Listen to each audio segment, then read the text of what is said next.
Amém? Se coloque de pé em nome de Jesus. Glória a Deus, que frio!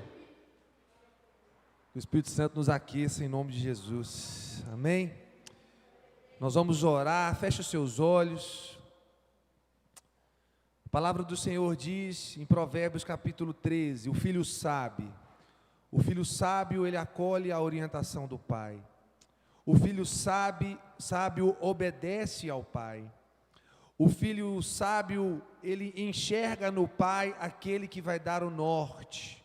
Provérbios de número 13, o filho sábio acolhe a orientação do pai, mas aquele que é insensato, ele não aceita a repreensão. Que o Espírito Santo de Deus possa falar conosco sobre essa mensagem, ao qual nós abrimos o culto agora, sobre o que Deus vai falar conosco, sobre o que Deus vai tratar conosco, sobre aonde o Senhor está nos levando e o porquê Ele está nos levando. Que o Espírito Santo de Deus nessa noite tenha liberdade de falar com cada um de nós. Nós estejamos com os nossos ouvidos totalmente abertos para entender a grandeza do nosso Deus, para entender e obedecer ao nosso Pai. Nós não queremos ser reconhecidos como insensatos, mas nós queremos ser aquele que quer seguir totalmente, o tempo todo, a instrução de um filho sábio, que enxerga no seu pai a verdadeira referência. Deus, em nome de Jesus, abençoe a cada um que está aqui presente, aqueles que estão por vir.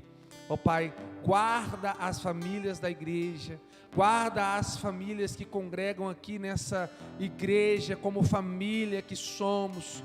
Ó Pai, que eles possam estar, ó Pai, acolhidos nos Teus braços nessa noite. Ainda que possam não estar aqui, que o Espírito Santo de Deus possa tocar o lar deles, ó Pai, em nome do Senhor Jesus, e que nós possamos dedicar ao Senhor a nossa melhor adoração. Nesse momento, a nossa adoração é toda e exclusiva ao Senhor, em nome de Jesus. Amém, amém, glória a Deus. Aleluia. Continue com seus olhos fechados. Esqueça da pessoa que está do seu lado e faça desse momento um momento de intimidade com o Senhor. Faça dessa música uma oração e cante essa música com o seu coração e com o seu intelecto também. Pense no que você está cantando. Eis-me aqui,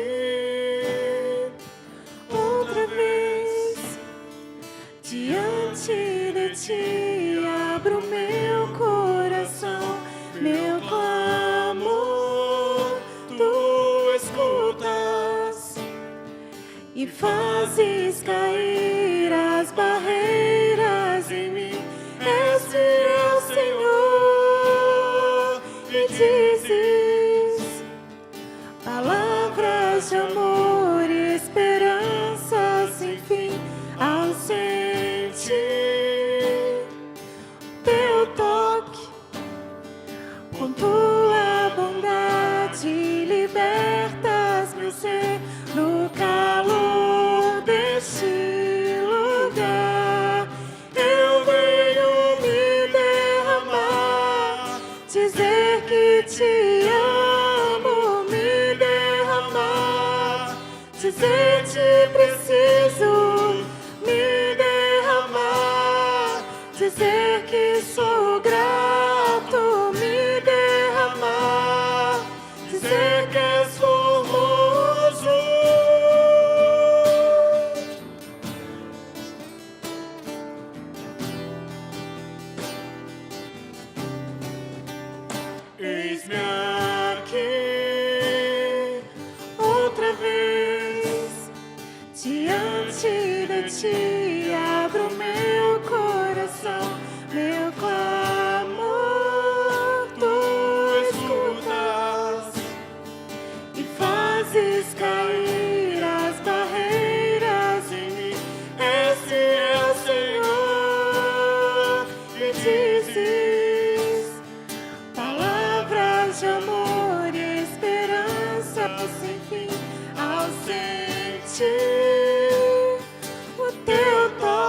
que te amo, me derramar, dizer te preciso, me derramar, dizer que sou grato, me derramar, dizer que és formoso, me derramar, dizer que te amo, me derramar, dizer te preciso, me derramar, dizer que sou grato, me derramar, dizer que és formoso. Derrame seu coração diante do Senhor. Diga para Ele o tanto que você o ama. O tanto que você o ama. Diga para Ele agora, nessa hora. Diga para Ele o tanto que você precisa dEle. Que Ele é tudo o que você precisa. Diga para Ele o tanto que Ele é lindo. Quanto que Ele é perfeito. Ele sendo Deus, Ele é criador de todas as coisas, criador do universo, e Ele se importa com cada detalhe de nossas vidas. Ele é lindo, Ele é maravilhoso, Ele é perfeito. Se derrame diante dEle. Derrame seu coração diante desse Deus tão maravilhoso. Me derramar, dizer que te amo, me derramar, dizer te preciso, me derramar, dizer que sou grato, me derramar, dizer que és formoso.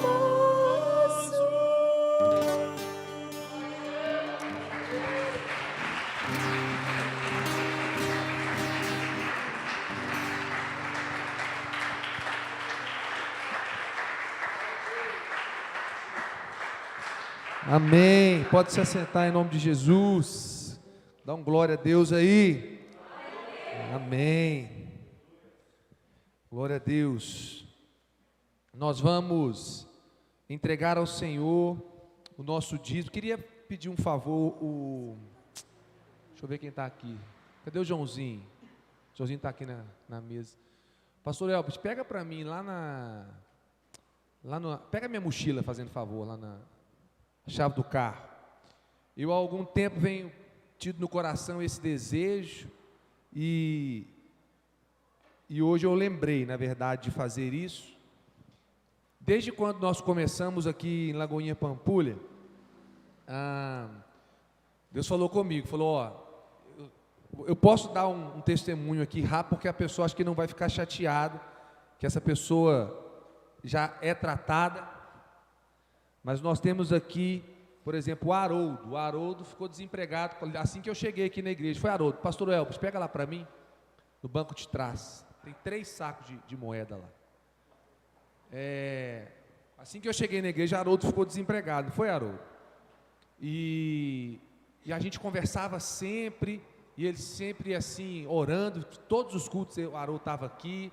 E eu falei com Deus, eu quero que o Senhor me mostre algo assim, grandioso, para aquelas pessoas que muitas vezes perderam o emprego e estão indo na igreja. Eu estou falando de dízimo e a pessoa está olhando para mim e falando assim, esse cara está maluco, eu estou desempregado. Aí Deus falou comigo assim, guarda cada moeda que entrar na igreja, não gasta as moedas. Então, quando vinha o fechamento, a dona Badia mandava para mim, né, tudo bonitinho. Quando chegava lá em casa, se tinha R$30 de moeda, eu botava R$30 em dinheiro na ata e mandava lá para a sede, lá para o pessoal da contabilidade. E eu fui guardando as moedas. E eu falei que eu queria fazer um ato profético aqui na igreja quanto a essas moedas. Pode botar aqui. Saco igual esse aí rasgou um tanto lá em casa, porque é pesado, não é, pastor? É pesado. Aqui, ó, essa aqui é a oferta, é para derramar. Essa aqui é a oferta do Enzo de hoje, pode pôr aí. Que ele guarda lá as moedas lá no carrinho dele.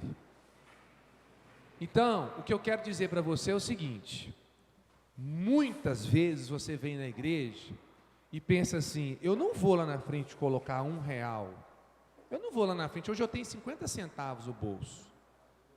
Quem já pensou assim? Eu já pensei assim. Só que a palavra diz que Deus não está preocupado, gente, com o valor que sai da nossa mão. Ele está preocupado com o seu comportamento, em entregar para Ele, em dar para a expansão do Evangelho. Então entenda isso. Quando você sai daí, quando você saiu daí um dia e trouxe 50 centavos aqui para a igreja, isso se transformou, não dá nem para levantar, isso se transformou nisso aqui, ó. Quem hoje veio despreparado para ofertar? Quem passou hoje, eu não vou ofertar e nem dizimar, levanta a mão. Então você que vai dizimar e ofertar, você, vem cá, pessoal da diaconia, o pessoal da diaconia vai ficar aqui. E você que veio despreparado para ofertar e para dizimar, você vai enfiar a mão aqui. O que você der conta, você pega.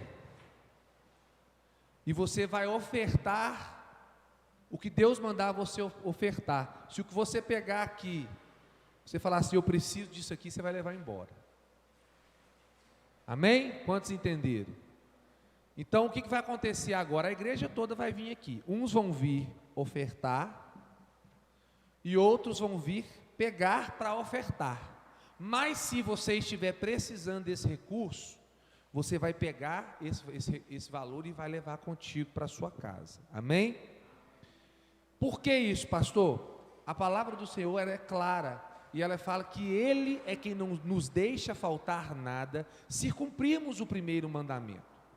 Então, se nós temos um mandamento que é amar ao próximo como a nós mesmos, nós não podemos deixar com que as pessoas entrem e saiam da igreja da mesma maneira. Não é verdade? Então, se você está hoje com coração triste, porque você não tem o que ofertar ou o que dizimar, pode se alegrar, porque você já tem com que se ofertar e com que dizimar. E pode se alegrar, porque se você estiver necessitado, você vai levar para sua casa sem constrangimento nenhum. Amém? O que eu tenho a respeito para falar disso aqui? Eu falei domingo passado. Só de moeda, nós fizemos a restauração do templo. Essa pintura toda preta, toda a tinta, a mão de obra de quem trabalhou, foi paga em moedas, contabilizado em moedas, só que eu dei em dinheiro e guardei as moedas. Então quando você traz uma moeda, aquela moeda pode ser o seu maior tesouro, porque você está dando todo o seu coração. Amém? Então eu queria que você se levantasse, viesse aqui à frente, pode ministrar mais uma canção. E queria que você que veio sem nada hoje, não quer dizer que você está levando para casa não, tá, gente? Eu quero que todo mundo venha aqui no ato profético e pegue aqui as moedas. Quem quiser retornar, retorne para a salva. Quem estiver precisando pode levar para casa, em nome de Jesus. Amém?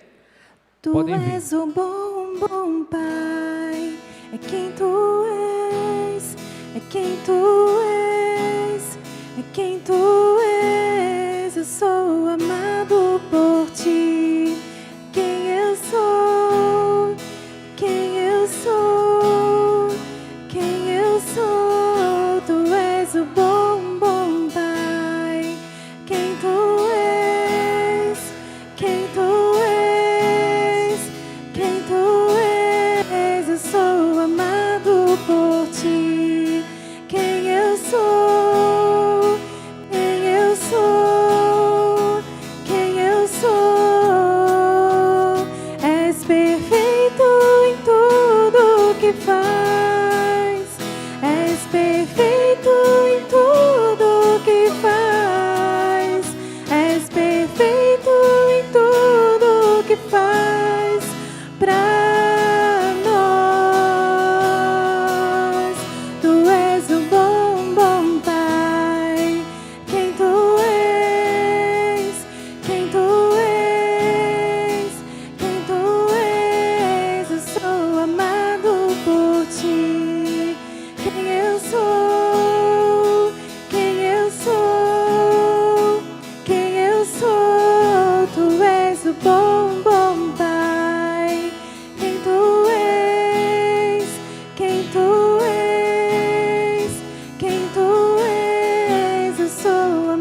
Senhor Deus, nós agradecemos, Pai, pela oportunidade de cada um ofertar aqui nessa noite. Ó Pai, aqueles que saíram de casa pensando, eu não tenho o que entregar, entregaram nessa noite. Pai, não importa o que entrou ali em valor, importa o coração e a disposição de sair do seu lugar e acreditar que há salvação no Teu nome e na expansão do Teu Evangelho, Pai. E nós cremos, ó Pai, que o Senhor é o único que pode abrir porta para ninguém fechar. Então, Deus, restaura a vida financeira, restaura a saúde das famílias financeiras, ó Pai. E que nós, como igreja, possamos cumprir o nosso papel em Cristo Jesus. Amém, amém. Glória a Deus. É interessante, né? Porque se você analisar, e ainda em cima disso, Flaviana falou comigo uma coisa que eu não tinha parado para pensar. O ministério infantil, o ministério Kids da nossa igreja, ele é mantido com moedas. Porque os menininhos, quando levam lá o dízimo e a oferta que o pai dá, eles dão normalmente moeda, uma nota de 2, né? Para os meninos aprenderem a importância de dizimar e ofertar, isso mantém o ministério Kids. Então Deus é fiel. Aquele que for fiel no pouco, será lançado o muito. Amém? Glória a Deus. Capítulo de número 4 de Atos. Quem está pronto para receber de Deus aí? Glória a Deus. Estou muito feliz por poder voltar à quarta-feira. Semana passada pedi o pastor Elvis para trazer a palavra. E eu fico assim em casa, falei com a minha digníssima esposa. Falei, amor do céu, não pregar quarta-feira é difícil. Está dando para ouvir aí atrás? Está dando para ouvir, Jerus? Está dando? Amém. Então vamos assim, gente, vamos só terminar aqui o capítulo de número 3, a partir do versículo...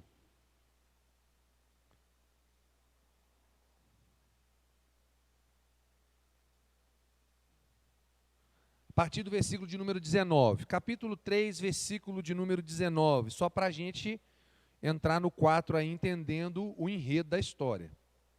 Capítulo 19 é Pedro já pregando a palavra de Deus, aproveitando a oportunidade ali quando as pessoas estavam querendo saber o porquê que aquilo aconteceu, porquê que o coxo andou. Pedro então aproveita a oportunidade, e eu falei que se eu pudesse dar um nome para Atos capítulo 3, eu daria de oportunidade. Então no versículo 19 vem Pedro de novo. O coxo começou a andar, Pedro vem com a palavra. Olha o que Pedro está dizendo. Arrependam-se e voltem-se para Deus, para que seus pecados sejam cancelados, para que venha um tempo de descanso da parte de Deus e Ele mande o Cristo ao qual lhe foi designado Jesus. É necessário que Ele permaneça no céu até que chegue o tempo em que Deus restaurará todas as coisas, como Ele disse há muito tempo por meio dos seus profetas. Pois disse Moisés, o Senhor Deus lhes levantará dentre seus irmãos um profeta como eu. Ouça-no em tudo o que ele disser. Quem não ouvir esse profeta será eliminado do meio do povo. De fato, todos os profetas, de Samuel em diante, um por um, falaram e predisseram a estes dias. E vocês são herdeiros dos profetas e da aliança que Deus fez com seus antepassados. Ele disse a Abraão, por meio da sua descendência, todos os povos da terra serão abençoados. Tendo Deus ressuscitado o seu servo, enviou primeiro a vocês para abençoá-los, convertendo cada um de vocês das suas maldades. Ou seja, o apóstolo Pedro não perdeu a oportunidade de pregar novamente, assim como ele pregou quando veio o Pentecostes, ele prega agora na cura do coxo e usa isso como o chamado sermão. Quantas pessoas? 3.000 pessoas foram convertidas no primeiro sermão, quando veio o Pentecostes, Pedro pregou. E agora no segundo sermão, mais 2.000 pessoas aceitaram a palavra de Deus. Ou seja, o crescimento da igreja estava diretamente ligado à fiel pregação da palavra. Pedro não perdia tempo, ele pregava a palavra a tempo e fora de tempo. E é o que nós precisamos entender aqui nessa noite para entrar no capítulo de número 4. Pedro aproveitou a oportunidade, falaram em línguas, língua como de fogo, vento impetuoso, o povo falou em línguas, Pedro pregou, 3.000 aceitaram, 2.000 depois quando o coxo andou. E agora vamos começar o capítulo de número 4, capítulo interessante para a igreja nos dias de hoje. Eu queria que você fizesse o possível para gravar isso na sua mente ou anotar, para que você possa depois também pregar sobre o livro de Atos. Capítulo de número 4. O título do capítulo de número 4 é Uma igreja cheia do Espírito enfrenta perseguições. Entenda isso. Uma igreja cheia do Espírito, ela enfrenta perseguições. Querido, você pode ter certeza, eu dei exemplo aqui no domingo, falei sobre o cabo de guerra. Você pode ter certeza de uma coisa, querido, se não está acontecendo alguma coisa é porque o Satanás está satisfeito. O povo está morno, a prostituição, a lascívia, a fofoca, a mentira está dentro da igreja e não tem ninguém querendo limpar, não tem ninguém querendo falar de Deus, e aí fica tudo numa boa. Agora, quando você está cheio do Espírito Santo, pode ter certeza que vai ter perseguição. E a Bíblia é clara a respeito de perseguição. Então vamos lá no versículo de número 1. Enquanto Pedro e João estavam falando ao povo, chegaram os sacerdotes, o capitão da guarda do templo e os saduceus. Eles estavam perturbados, porque os apóstolos estavam ensinando o povo e proclamando em Jesus a ressurreição dos mortos. Eles estavam o quê? Perturbados. Por que eles estavam perturbados, gente? Porque Pedro e João estavam ensinando. Se não há ensinamento, a força contrária, ela fica livre para trabalhar dentro da igreja.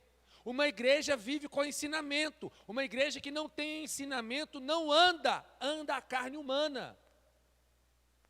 Eu vejo diversas pessoas que usam o altar do Senhor para simplesmente colocar as finanças em dia. E eu falo isso com temor, muito temor, porque eu amo, eu admiro as pessoas que largam tudo na vida para pregar a palavra. Eu admiro, mas que faça bem feito. Que honre ao Senhor. Que não largue e faça a obra relaxadamente. Porque se você quiser levar o povo para um caminho de salvação, e nós estamos aqui porque nós queremos a salvação, amém? É somente através do ensino. E aí, quando entra o ensino, o pessoal fica perturbado. Então aqui, ele diz, eles estavam perturbados porque os apóstolos estavam ensinando o povo e dizendo que em Jesus havia ressurreição. Em Jesus havia nascimento, novo nascimento, vida nova. Então eles estavam preocupados com isso. Entenda uma coisa, a igreja deve esperar o poder do céu e também a oposição do mundo. A igreja deve esperar o poder do céu, mas também deve esperar a oposição do mundo. A igreja deve esperar o revestimento do poder do Espírito, mas também deve esperar a perseguição dos homens. Amém? Uma igreja cheia do Espírito Santo, preste atenção, uma igreja cheia do Espírito Santo enfrentará lutas. Pastor do céu. Irmãos, preste atenção numa coisa. Uma igreja cheia do Espírito. Sábado passado nós tivemos que orar aqui, eu, Paulo e o Elbert. E eles estavam atônitos porque estava acontecendo tanta coisa do culto de sábado. E Deus falou no meu coração. Falei, claro, vocês estão falando de Jesus? A célula de homem está dando 17, 18, 15, 20, glória a Deus. O culto de jovem está dando 60, 65, 70, glória a Deus. Retaliação. Uma igreja cheia do Espírito Santo vai enfrentar a luta. Então entenda, queira o poder, mas saiba que tem oposição do mundo. Queira o revestimento do poder do Espírito Santo, mas saiba que esse poder é para você aguentar a perseguição, porque vai vir perseguição. Lucas, em Atos capítulo 4, ele indica duas ondas de perseguições. A primeira é as dos saduceus. Capítulo 4, versículo 1 diz, capítulo 4, enquanto Pedro e João falavam, o povo chegaram os sacerdotes, o capitão da guarda do templo e os saduceus. Então são duas ondas de perseguições. Quem eram os saduceus? Classe governante de ricos. Era como se fossem os políticos que entregavam um novo sistema a Roma e adotavam uma atitude de colaboração a Roma. Roma tinha muito o quê? Dinheiro, ainda tem, né? Roma manda o quê? No dinheiro, no poder. Então os saduceus, eles andavam ali na política, juntinho de Roma. Então esses caras que estão revoltados porque Pedro, entenda isso em nome de Jesus, esses caras que estão revoltados porque Pedro e João estão falando e ensinando sobre Jesus, na verdade eles preferiam que esses caras ficassem sem conhecimento, enviando tudo que eles tinham para Roma. Era política. Entenda isso. Então, os saduceus eram colaboradores, andavam junto politicamente como integrantes do governo romano. Teologicamente, eles criam que a era do Messias já havia se iniciado anteriormente, portanto, eles não tinham que esperar mais Jesus. Eles criam que isso já tinha ocorrido. Então, são duas vertentes que eles começam a identificar. Eu já acho que eu não tenho que crer na vinda do Messias, e eu estou caminhando com a igreja que tem muito dinheiro e também acredita da mesma forma que eu sou. Ou seja, eu vou eliminar esses caras que estão vendendo que Jesus é real, que Jesus vai voltar e que Jesus traz ressurreição e vida. Olha o interesse deles, dos saduceus.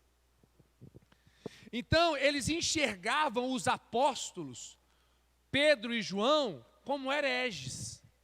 Entenda que não era algo forçado, realmente eles entendiam que Jesus já tinha vindo, que a era messiânica já tinha acontecido. Então, como eles entendiam isso, eles falavam, cara, eles são hereges, eles estão falando que Jesus vai vir, nós estamos com o pessoal de Roma, o pessoal do poder, nós não podemos deixar eles falar de Jesus aqui.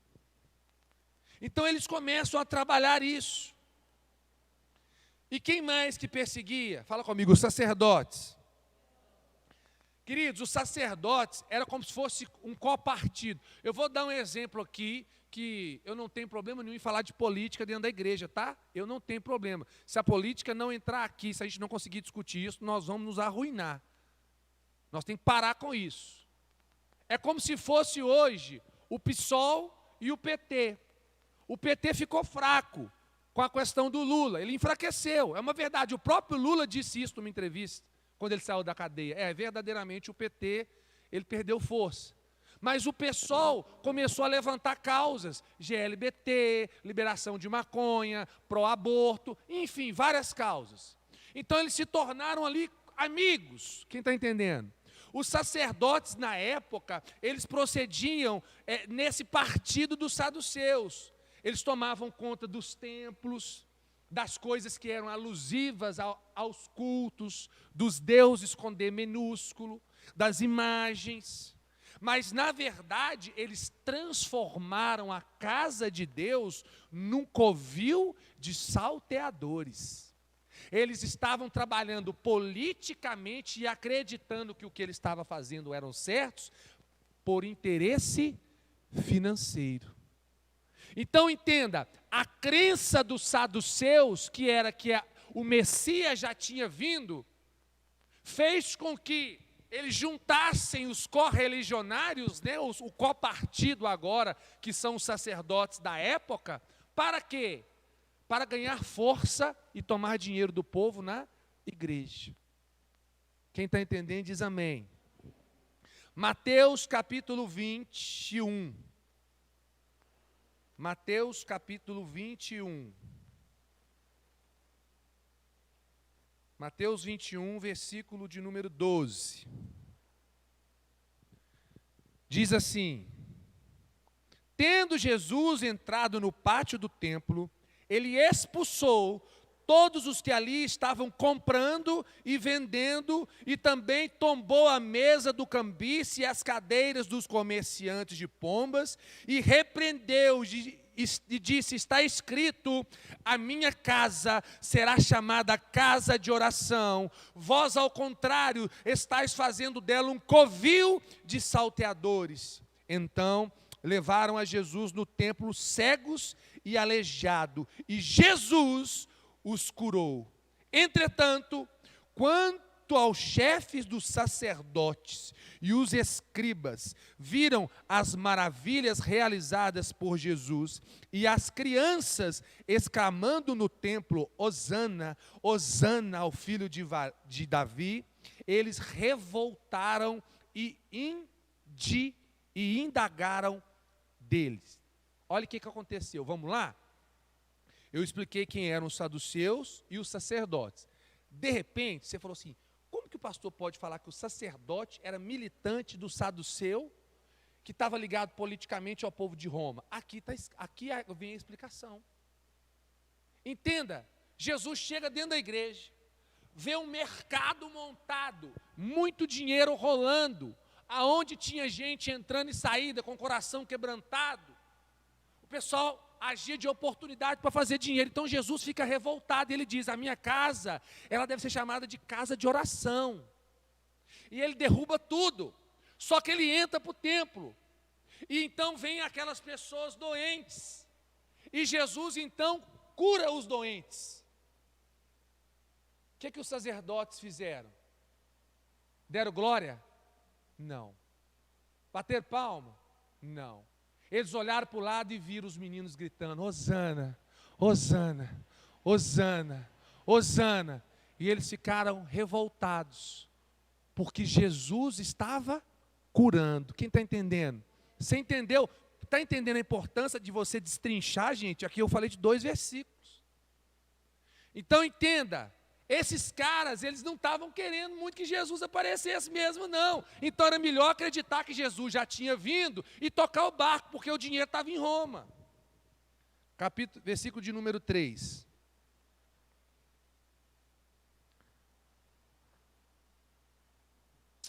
Então eles agarraram Pedro e João, e como já estava anoitecendo, os colocaram na prisão até o outro dia.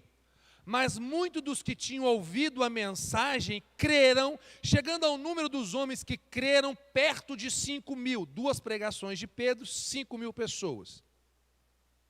Entenda isso. Agarraram quem? Tem alguém aí? Prenderam quem? Prenderam quem? Pedro e João. Volta no 3, por favor. Prenderam, agarraram Pedro e João. Entenda. Versículo 4 agora. Mas muitos dos que tinham ouvido a mensagem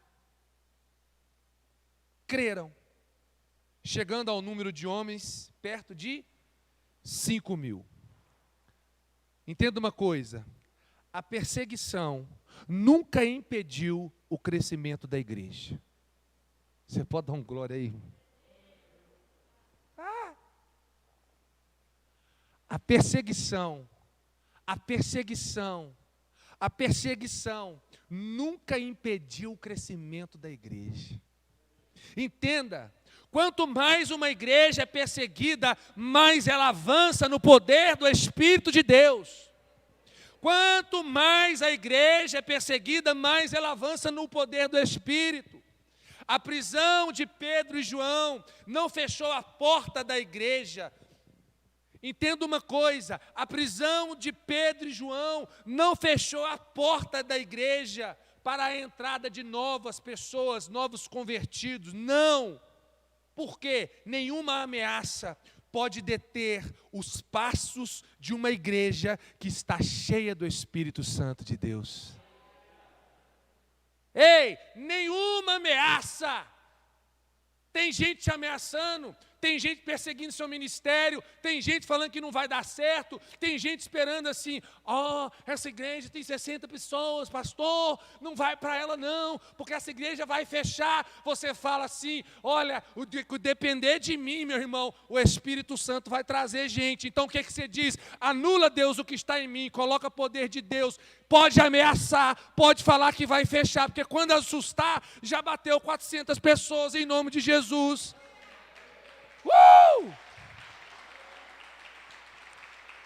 Nenhuma ameaça pode parar a igreja que está cheia do Espírito Santo de Deus. Está sendo ameaçado? Está tendo problema? Está sendo perseguido? Deixa eu dizer uma coisa, você está cheio do Espírito Santo de Deus. Às vezes as pessoas me ligam lá em casa, pastor, estou aqui na igreja resolvendo isso, eu olho para a Raquel e falo, amor, tem condição de um negócio desse?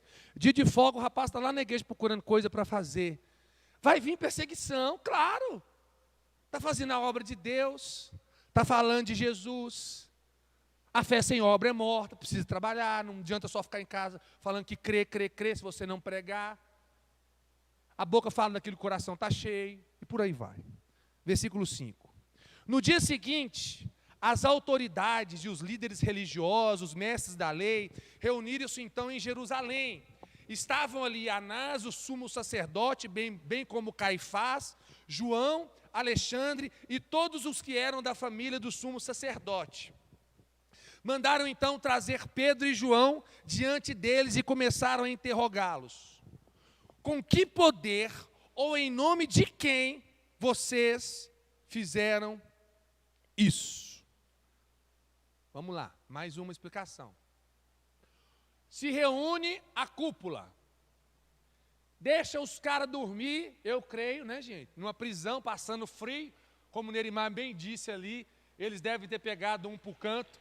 Na hora que o Nerimar, a gente está conversando, o Nerimar usou um exemplo, eu lembrei logo da pregação. Eles devem ter pegado o João, levado para o canto, deixado Pedro lá e falado assim, João, você vai entregar quem é que manda vocês fazer isso aí, curar o povo, porque o outro lá já entregou, você vai entregar ou não? Não é assim que a polícia faz? Quando pega 2 bandidos, 3 bandidos juntos, aqui, você vai dar 100 aí, porque o outro lá já deu, senão vai ficar ruim para você. Pegaram Pedro do outro lado e falaram, Pedrão, você vai falar em poder de quem que vocês estão fazendo isso aí? Porque o outro lá já falou, fala logo. Mas a Bíblia diz que quando eles chegaram lá na frente da cúpula e eles começaram a interrogar, preste atenção nisso. Eles perguntam uma coisa, com que poder e em nome de quem? Eles já começam a entender que existe um poder no nome de Jesus.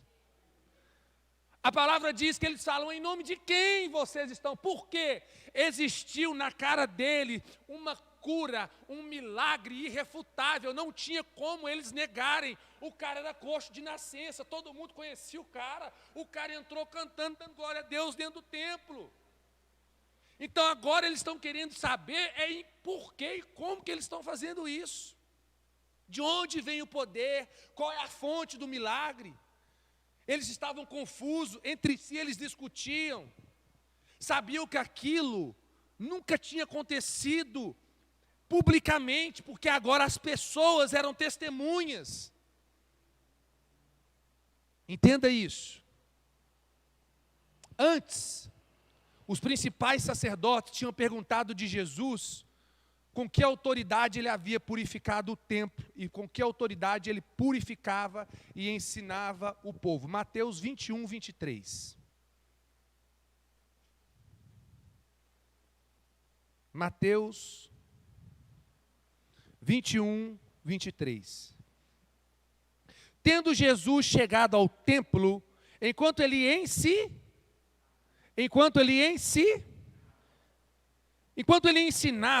acercaram-se dele os chefes dos sacerdotes e os anciãos do povo e o questionaram: com que autoridade faz essas coisas aqui e quem te deu essa autorização? Entenda uma coisa, isso é demais. O mesmo povo, as autoridades, os sacerdotes, que outrora pegaram Jesus, sacudiram Jesus e perguntaram com que poder e por quê, quem é que enviou, de onde que vinha isso para ele ter aquele poder de curar as pessoas. Agora eles pegam os apóstolos, os discípulos de Jesus, e falam com eles assim, o mesmo pessoal, lê aí, gente, os sacerdotes, como é que é?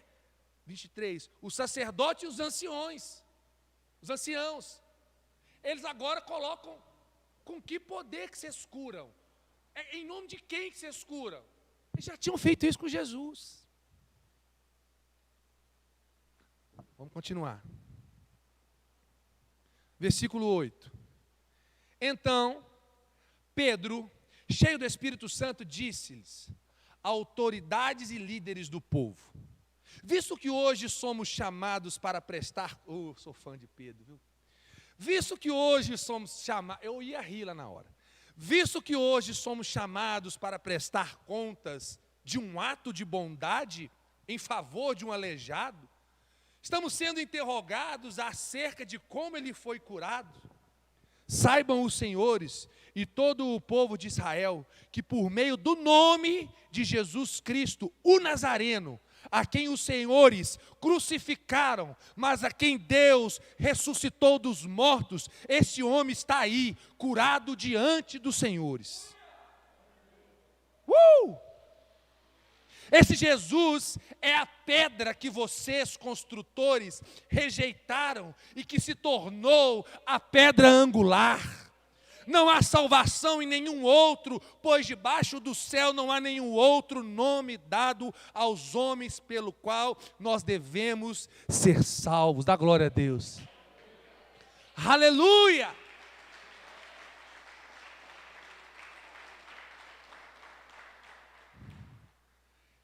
Querido, chamaram os caras para interrogar eles. Aí Pedro chega e fala assim: ei, tudo bem? Deixa eu dizer uma coisa, já que eu estou sendo interrogado por ter feito o bem aqui, entende uma coisa, querido, os apóstolos falaram diante de uma audiência composta pelos homens mais ricos, os mais intelectuais, os mais poderosos do país. Pedro, um pescador da Galileia, esteve entre eles mais como um juiz do que como réu. Pedro acusa o mesmo tribunal que meses antes havia sentenciado Jesus à morte. Os apóstolos sabiam que poderiam receber a mesma sentença que Jesus recebeu. No entanto, eles não se intimidaram. Entenda, Pedro está dizendo aqui assim: vocês estão achando ruim porque um aleijado está andando? Espera aí, o poder não é meu não, o poder é daquele que vocês mandaram matar, mas ele sabia que eles podiam fazer a mesma coisa com ele. Mas ele não desistiu. Ele não andou para trás. Ele não murmurou. Pedro não foi ali como réu. Pedro foi com a autoridade do juiz. E a Bíblia diz que nós temos um advogado e um juiz. O nosso advogado é Jesus Cristo. O nosso juiz é nosso Deus. Amém? Então entenda alguma coisa sobre isso. Os apóstolos não reconhecem para si, não trazem para si o poder. O estudioso Márcio, teólogo, diz: a igreja não pode obedecer às ordens no sentido de renunciar à sua atividade mais característica, o testemunho de Deus ressurreto. Entenda uma coisa, a igreja não pode obedecer uma norma, uma ordem, uma lei e matar dentro dela aquilo que é vital. O que é vital da atividade característica da igreja? O testemunho do Senhor ressurreto. Então Pedro chegou ali, em frente àquele povo inteligente, que fala bonito, cheio de dinheiro, e falou para eles assim: não sou eu. É o meu Jesus que cura. O mesmo que vocês crucificaram, ele está dizendo assim: o meu testemunho vai ser caracterizado por honrar o meu Deus, do início ao fim. Vocês podem falar o que vocês quiserem, eu já estou dando a senha para vocês. Pescador.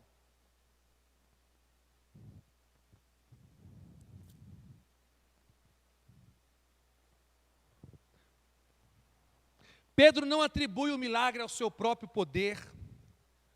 Pedro não se preocupa com a sua própria pele que poderia ter sido jogada e esmaçagada. Pedro não se preocupa com as ameaças de morte. Ele não aproveita o momento para se promover e nem para dizer que era homem poderoso. Pedro não atribui a si mesmo glória nenhuma sobre milagre nenhum, mas ele dá todo o crédito a Jesus Cristo, ele exalta ao Senhor Jesus. No versículo de número 10 ele diz assim: saibam os senhores e todo o povo de Israel, que por meio do nome de Jesus Cristo, o Nazareno, a quem os senhores crucificaram, mas a quem o meu Deus ressuscitou dos mortos, este homem está diante de vocês curado. Versículo de número 13. Querido, deixa eu te falar uma coisa aqui.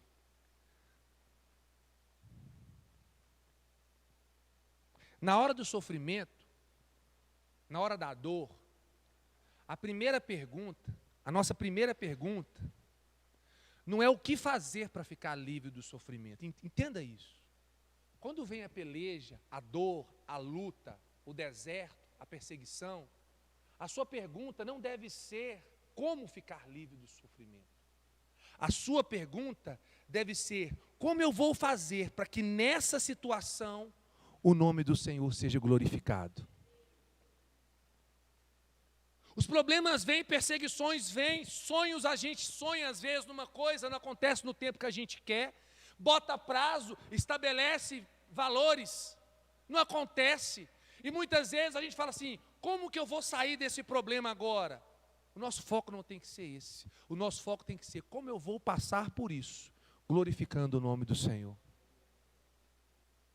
Amém? Versículo 13. Vendo a coragem de Pedro e de João, e percebendo que eram homens comuns e sem instrução, ficaram então admirados e reconheceram que eles haviam estado com Jesus. E como eles podiam ver ali o homem que foi curado, eles nada podiam fazer contra eles. Pedro e João, preste atenção. Pedro e João não tinha prata nem, mas eles tinham fala comigo, poder. Pedro e João não tinham prata nem ouro, mas eles tinham poder. Pedro e João eram iletrados e incultos, mas eles tinham intrepidez. Pedro e João não tinham prestígio nas altas rodas de liderança religiosa lá em Israel, mas eles haviam estado com o próprio Jesus.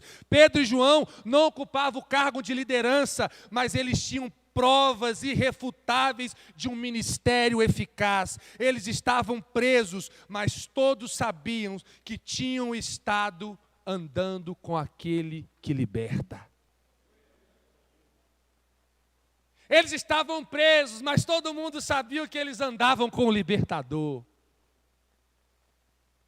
Pedro e João, eles possuíam milagre para apresentar. O maior argumento de um evangelho, preste atenção. Ei, glória, hoje nós vamos até meia-noite. Olha, deixa eu falar uma coisa. O maior argumento do evangelho é um homem transformado. Sim ou não? Sim ou não? O maior argumento do evangelho não é a boa oratória. O maior argumento do evangelho não é uma Bíblia decorada. O maior argumento do evangélico não são 3, 4, 5 cursos de teologia. O maior argumento do evangelho é um homem transformado. O maior argumento do evangelho foi a transformação na vida das pessoas. Foi coxo andando, Foi cego vendo. Você acha que um coxo, quando ele é curado, a vida dele é transformada, sim ou não? Um cego, quando volta a enxergar, a vida dele é transformada, sim ou não? É coxo andando, cego vendo, bêbado sóbrio, drogado cheio do Espírito Santo, mentiroso falando verdade e sendo leal, avarento sendo honesto. Esse é o maior argumento do Evangelho. O argumento do Evangelho não está aqui. O argumento do Evangelho está aqui. Entenda uma coisa. Se tem uma coisa que nós temos que ter isso assim na ponta da língua, é quando alguém te fala assim, se o cristianismo é o quê? Você fala assim, cristianismo é fato. Por quê? Olha para mim.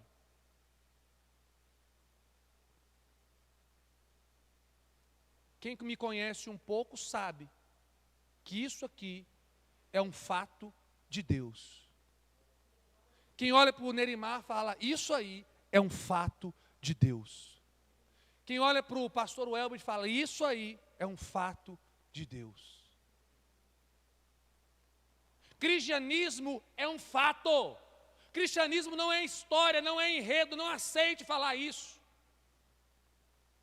Entenda uma coisa. Nós estamos vivendo um momento agora sim. A pessoa foi crente a vida inteira. Ela é desapontada por um líder ou por uma igreja, ela vira ateu de um dia para o outro.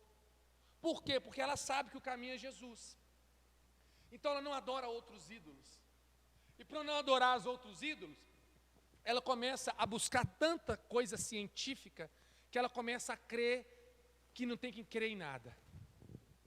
E aí eu te conto uma história. Certa vez um ateu, preste atenção nisso.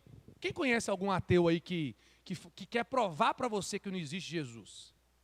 Certa vez um ateu desafiou o crente acerca da fé do crente. Um ateu. E o crente respondeu. Entenda o que eu falei. O maior argumento do Evangelho é uma pessoa transformada. O ateu então chega para o crente e fala assim, eu te desafio a respeito da sua fé. Você tem tanta fé, você fala tanto de Jesus, você fala de Espírito Santo, você fala que quer ir para a vida eterna, você fala de milagre. Eu te desafio. E aí o crente respondeu, traga-me um homem que foi transformado pelo ateísmo, e eu lhe apresentarei uma quantidade de ladrões, prostitutas, drogados que foram transformados por Jesus. Às vezes a gente fica batendo boca, gastando saliva. Aqui, conversa com a minha mão, ó. Que fé é essa que você está passando por essa luta? Que fé é essa? Vou te provar. Tá bom, traz alguém que foi transformado pelo seu ateísmo que eu vou trazer aqui. Ex-prostituta, ex-ladrão, ex-drogado, ex-mentiroso, ex-avarento, ex-agiota, que foi transformado por Jesus, pela fé que eu tenho em Jesus. Versículo 15. Assim então ordenaram que eles se retirassem do sinédrio e começaram então a discutir, perguntando, o que faremos com esses homens? Todos os que moram em Jerusalém sabem que eles realizaram um milagre notório e que nós não podemos negar. Queridos, sabe o que estava acontecendo aqui? Você já viu aquelas reuniões de plenário que os vereadores começam a querer bater um no outro? E que levantam, começa uma baixaria danada, e que você fica lá assim do outro lado na TV, lá na TV Câmara, você fica, meu Deus, que vergonha, nossa, esse é o meu governante. Eles estavam lá, reunidos, alta cúpula, aqueles que se achavam, eles estavam assim, o que nós vamos fazer? Não tem como negar. O povo viu, e o outro estava de lá, manda matar. O outro fala, se matar aí que o povo vai saber que nós somos ruins mesmo, e nós somos ruins, mas nós não podemos falar que nós somos ruins, porque o povo tem que achar que a gente é bom. Aqui começou uma discussão lá dentro do sinédrio. Eles queriam ocultar uma cura milagrosa, mas não tinham como ocultar, porque o povo conhecia o homem e viu o homem andando. O homem era coxo, o homem estava andando. O milagre era irrefutável. Por quê? Os agentes, aqueles que foram usados para derramar o poder de Deus, eram conhecidos. Pedro e João. Entenda isso. O agente do milagre e o beneficiado pelo milagre eram conhecidos pelo povo. Não tinha como mais esconder isso da população. O povo já sabia. O fato era público. Contra evidências não há argumentos. Versículo de número 17. Mas todavia, para impedir que isso se espalhe ainda mais entre o povo, precisamos adverti-los de que não falem mais com ninguém sobre esse nome. Que nome? Alguém já chegou para você e falou assim: nossa, mas tudo agora deve ser Jesus? Sim ou não? O que está acontecendo aqui agora? Ei, gente boa. A gente até viu aquilo que aconteceu lá, né? O Pedro chegou aqui meio nervoso. Pedro é meio sanguíneo, né? A gente quis interrogar, ele praticamente deu uma aula para a gente aqui. Então, vou pedir um negócio para vocês. Gente, eles não podiam matar os caras. Nesse momento, não. Porque todo mundo viu o que aconteceu. Estava na famosa chamada sinuca de bico.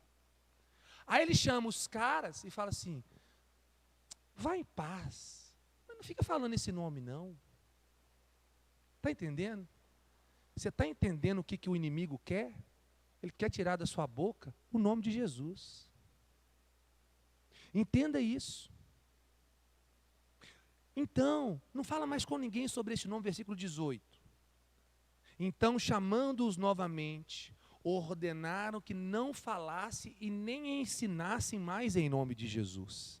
Mas Pedro e João responderam: julguem os senhores mesmo se é justo aos olhos de Deus obedecer aos senhores e não a Deus?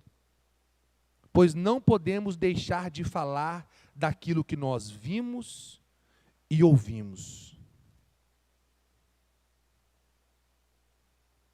Tem um teólogo, ele tem umas frases meio pastor Julinho assim. E ele diz assim: John Knox, ele fala assim: esse homem teme tanto a Deus que ele não tem medo de homem nenhum. O que acontece aqui com Pedro e com João, quando Pedro fala: julguem vocês mesmos, é justo eu obedecer a vocês porque vocês querem e negar a Deus, ao qual é o meu Senhor, porque vocês querem?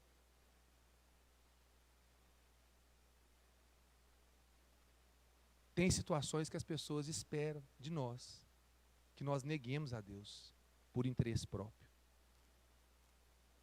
Mas a sua frase é: essa mulher, esse homem, ele teme tanto a Deus, que ele não tem medo de homem nenhum e de mulher nenhuma. Versículo 21. Depois de mais ameaças, eles então deixaram Pedro e João ir. Eles não tinham como castigá-los, porque todo mundo estava louvando a Deus. Entende isso aqui, gente? Os caras estão dentro do sinédrio, falando pelo amor de Deus. Não fala mais de Jesus, Thelma. Paulo, o povo está dentro do sinédrio lá, vocês não podem falar, a gente vai deixar vocês embora. Mas não fala e nem ensina mais sobre Jesus. Sabe por quê? Nós estamos lá dentro do sinédrio, a gente não saiu ainda. Porque lá fora não ia ter como castigá-los, porque todo o povo estava louvando a Deus pelo milagre que acontecera. Lá fora o povo já estava dando glória a Deus. Eu vou passando pela prova e dando glória. O povo estava vendo milagre acontecer. Eu fico viajando, irmão. O povo fala assim, o povo devia estar com o paralítico, ó, dançando, ó, paralítico dançando, paralítico dançando. Oh, meu Deus é bom, paralítico dançando. O meu Deus é bom, paralítico dançando. O meu Deus é bom, paralítico dançando. Aleluia.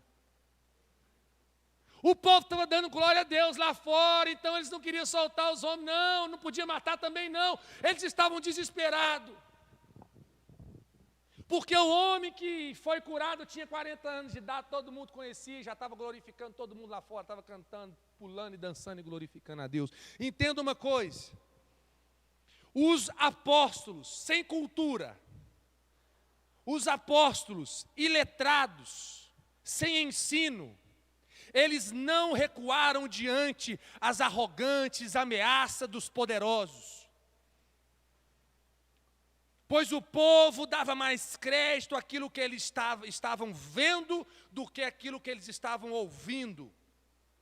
Entenda, o milagre desarticulou toda a ação dos líderes perseguidores. Atos capítulo 4 deixa uma mensagem para você. Você vai desarticular toda a perseguição quando as pessoas começarem a ver em você, ao invés de ouvir de você. O Espírito Santo vai te dar tanto poder que você não vai precisar falar. O seu testemunho vai falar muito mais do que as suas palavras. Atos capítulo 4, aqui eu encerro no versículo 22. Ele vai dizer para você, aqueles que te ameaçam, os prepotentes, aqueles que te perseguem, aqueles que são contra o cristianismo, que são contra a sua fé, aqueles que querem controlar a sua vida, aqueles que te acham sem cultura, que acham que você não sabe falar, que você não tem educação, eles vão ter que recuar, porque você será uma testemunha, a característica perfeita do Senhor. O Espírito Santo de Deus, nessa noite, ele vem trazer essa mensagem para você. O fato está com você. Você é o fato, você é o milagre. Quem é o milagre? Diga eu. Ei, crente, me mostra a sua fé.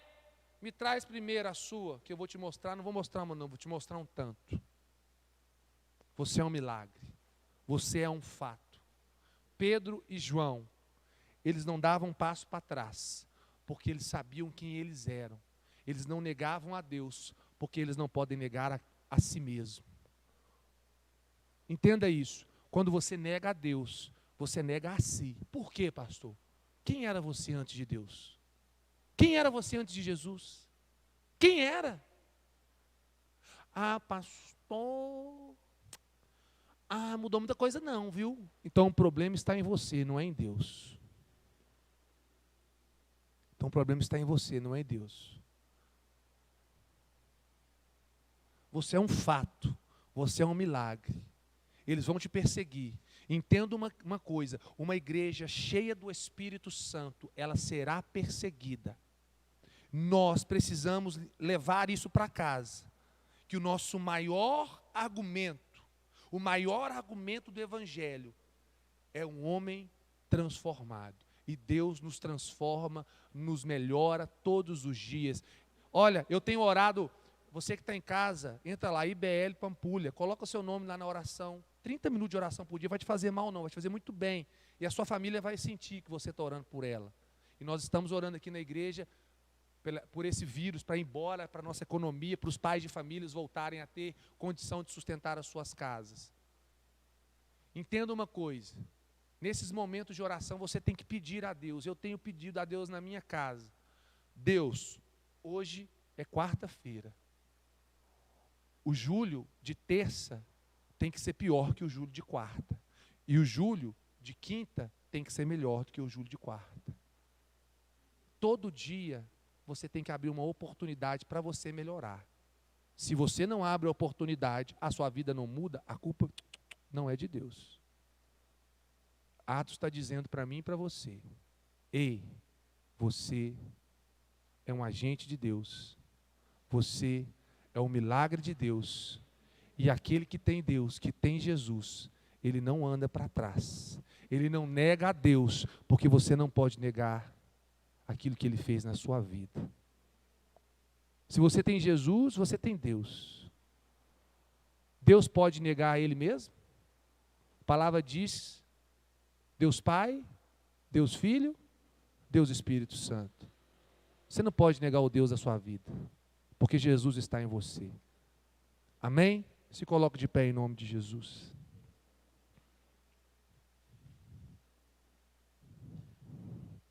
Paramos então no capítulo 4, no 22. Quarta-feira continuamos. Vou tentar fechar. Deixa eu ver.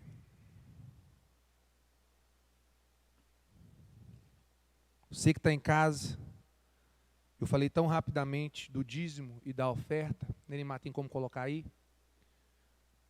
Eu falei rapidamente sobre dízimo e oferta hoje, num ato profético que nós fizemos. Nós temos duas contas, elas vão aparecer aqui no alto do vídeo. Aqui e aqui. Essas duas contas, essa e essa, é dessa congregação. Você pode dizimar e ofertar diretamente da sua casa, mas eu preciso que você mande o comprovante da transação para que a gente possa contabilizar aqui na igreja, na entrada, no fluxo de caixa da igreja. Então nós temos um WhatsApp. Então essas são as contas e a pregação está salva, você depois pode voltar e pegar aí de novo.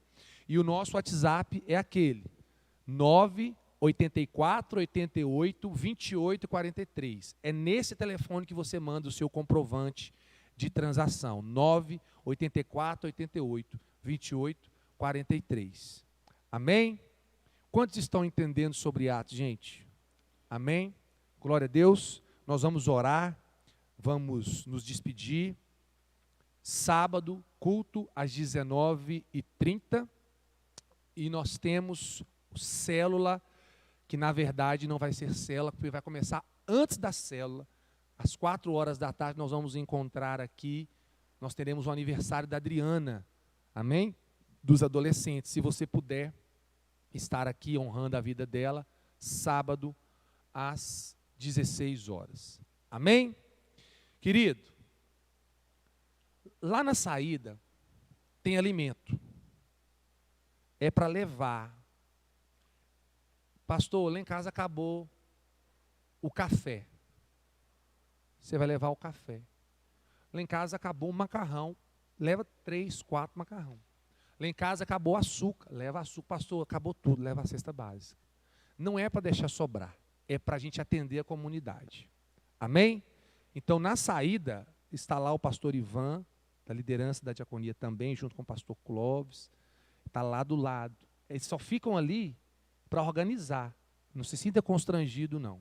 Pega o alimento e leva para sua casa em nome de Jesus. E você que ainda não trouxe alimento aqui para a igreja, traz o alimento, porque nós queremos continuar ajudando o povo que está passando necessidade por causa desse momento difícil do nosso país. Amém? Então feche os teus olhos e vamos orar. Senhor Deus, ó Pai, obrigado, Senhor Deus, por essa palavra. Obrigado, Deus, pelo ensinamento que o Senhor tem trazido à sua igreja. Espírito Santo, conduz a tua igreja de acordo com o ensinamento bíblico. Ensina a tua igreja a amar a tua palavra. Ensina a tua igreja a não andar de acordo com o que o homem pensa, mas de acordo com o que o Senhor pensa. Espírito Santo, esse livro de Atos tem sido ensinado aqui, ó Pai, para trazer vida espiritual nessa congregação. E que cada um nessa noite que recebeu, ó Pai, desta palavra, possa, ó Pai, ruminar essa escritura, ruminar a palavra e declarar que o Senhor é dono do nosso coração, o Senhor é dono da nossa mente, o Senhor é dono dos nossos ouvidos, da nossa boca, o Senhor é o nosso dono, então nós somos o testemunho do Senhor. Melhora em nós todos os dias quem nós somos. Melhora, Deus, e vai tirando aquilo que não presta de cada um de nós. Deus, nós abençoamos a liderança dessa igreja, Abençoamos a cada líder que tem trabalhado aqui. E que eu posso dizer, ó Pai, temos líderes que estão trabalhando como Pedro e como João, que estão sendo perseguidos, mas não estão andando para trás, estão avançando, porque creem no Senhor Deus. Eles não vão recuar pelo homem, porque eles estão tão cheios de Deus, que eles não temem mais ao homem. Obrigado por essa liderança, obrigado por cada membro dessa igreja, que tem sido fiel aqui, numa igreja que tem crescido e avançado pelo poder que há no Senhor. Tira de nós aqui qualquer tipo de vaidade, de achar que sou eu, que é pastora Raquel, que é o Elbert, que é Thelma, que é Paulo, que é Nerimar, que é Flaviana. Tira de nós, pois é o Senhor quem faz a obra nesse lugar. Nós pedimos ao Senhor que permaneça conosco, nos exortando, em nome do Senhor Jesus. Que a graça e as doces consolações do Espírito Santo de Deus seja por todos nós, agora e para todos sempre. Todo aquele que crê diz, amém. Todo aquele que crê diz, aplauda o Senhor, vá em paz, em nome de Jesus.